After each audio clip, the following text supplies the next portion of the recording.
I got these two things. What are these, you may ask? Well, let me show you. If you have a Ford Maverick, you probably have an exposed rear shock. In some cases, that might not be good. Why? Because if something happens to fly up there, like a really big rock, or something just happens to damage it, well, then your whole rear wheel system access is shot. But with these covers, you're able to put this into here and add that layer of protection so that way it can keep it away from any type of elements. So that's what I'm going to do. I'm going to install this. This was sent to me by Maxzina. So let's check it out. As always, if you ever get anything from Maxzina, they're going to have their QR code that's going to have a very clean installation video. But this is what you get. You get one for each side, driver side, passenger side. You get your hardware and you get your tool remover. So let's dive into it. Everything is pretty much plug and play.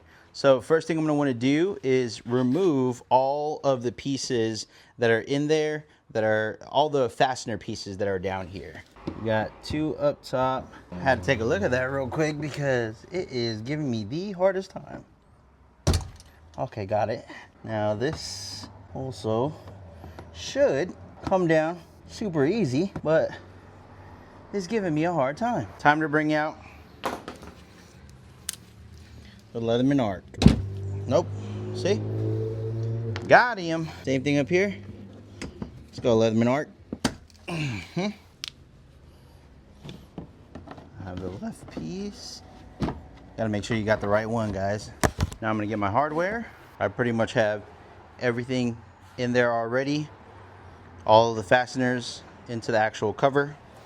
So that way, when I go in, I could just push everything into place. Now, I gotta use that arc again, so I could use that hammer side.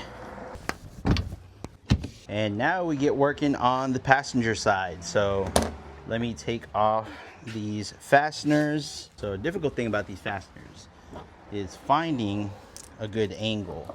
So I recommend that you use something like a Leatherman arc to help give you that leverage, so that way you can really get in there, whoo, pull that bad boy out.